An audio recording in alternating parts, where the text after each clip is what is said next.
let's talk about when the dream becomes the nightmare. And what I mean by that is when the dream of retiring and taking full advantage of the youth of your senior years turns into now it's the old age of your senior years. What happens when you get old and you're in retirement? What happens when the dream can become a nightmare?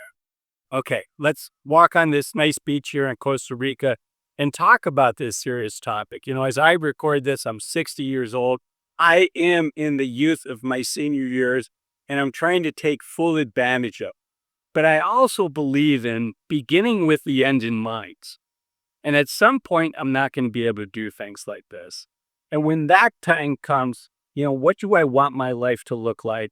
And what can we do to set ourselves up both to enjoy the youth of our senior years, the middle age of our senior years, but also to be in a good spot when we end up in the senior years of our senior years, the old age of our senior years. And so the first thing is really thinking about relationships. Relationships are key when we think about retirement, when we think about old age.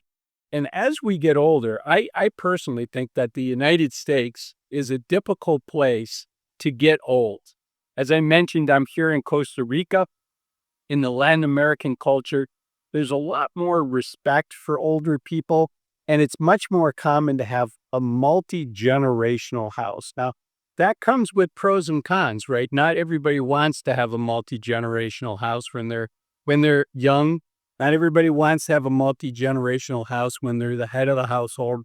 And so, but I do think a lot of us would love to live in a multi-generational house situation, live with your adult kids when that time comes, when we need help with our daily living. And my vantage point is my mother is my 90-year-old mother is able to live with my sister. Thank you to my sister for doing that. That's an enormous gift to my mom and also to my brother and I. So thank you for that. But my wife's father lives in an assisted living home, something that he had planned for at least a decade, probably 20 years before. When he was in the youth of his senior years is when he planned that and said, this is what I want to do. So I have the vantage point both as a retirement advisor for over 20 years and then also real life experience. And here's what I've seen. I think they're both good, but they're for different people. They're for different situations. My wife's father is in as good of a situation as any of us could hope for. He chose the assisted living place that he lives, and actually he's still independent living, but it's co-combined. And if it weren't for my wife helping out in arranging things, right now he would be in assisted living because he needs assistance with some of the daily activities of living. So he's in as good of a situation as he can be in. And so finding the location and finding the people that are your tribe and that you vibe with, I think is super important. Now for living at home, that really depends on being a good roommate to your adult kids and, passing that baton and realizing that you're at that stage, not the patriarch, not the matriarch of the family, but one of your adult children are the ones that you're living with. And so just maintaining that relationship, keeping a healthy relationship, I think is key. And then it's also role modeling for our kids some of how we want to be taken care of when we get older. In the United States, it's just not part of our culture, as I said earlier, or it's less common in our culture today than maybe it was 50 years ago. So, my wife is modeling the support that she's given to her father, and hopefully our kids see that. So when my wife needs that help, my kids are there, and hopefully some of that will rub off with me as well. But it's about enjoying the youth of your senior years, but also thinking about, what's the end game? What's the last chapter here? And also being comfortable not having total control. For many of us, we've been able to control many things in our lives, And the reality is, as we get older, there's a lot of factors out of our control. And not trying to control everything, sometimes when you're holding on too tightly, you actually lose more than what you gain. So being comfortable with being uncomfortable, not having everything, all the answers day one, because the reality is there's so many factors out of our control. We can only do so much. And one of the things that we can do that's a big gift to our kids is for us to be financially independent in the old age of our senior years, right? In the senior years of our senior years. And so making sure that we've saved enough money.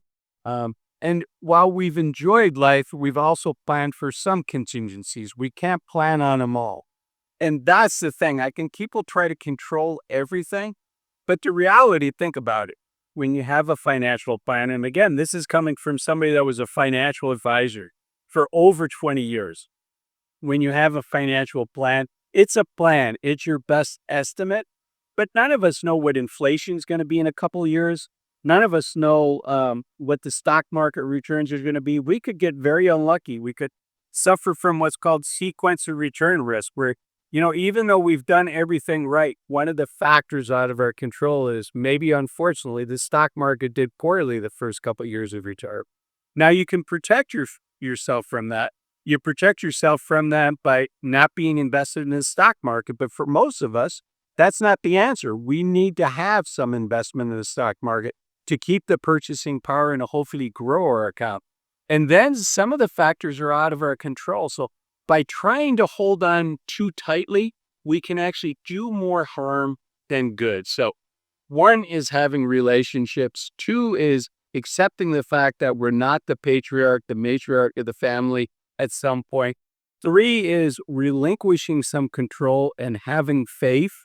And by faith, I don't necessarily, mean religious faith. I just mean having faith that if you do the right things, if you plan as much as you can, it's going to work out. It may not be the plan that you had thought it was going to be. My mother did not think that my father would pass away when he was 80, but he did.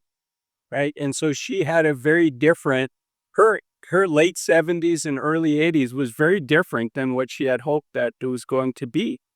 But she accepted it with grace. That's one of the things I've learned from my mom is my mother has accepted the increasing limitations that come as you get older. In her case now, it's hard for her to get around without a wheelchair. So she has to rely on other people. She's also voluntarily given up driving, which is very hard for a lot of people. And my wife's father has had to give more control to my wife. He manages a lot of things and helps them. Now that he can't make all the decisions that he used to be able to make on his own.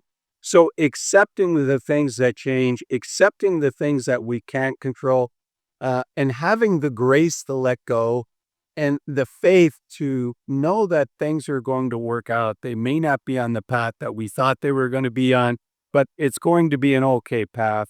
And on that topic, one of the most important decisions all of us have to make is when we decide to retire. And that's why I made this video up here. Why waiting to 65 to retire might be a big mistake. We might have less time in the youth of our senior years than we think. So I'll see you in that video. Thanks for watching this. Bye-bye.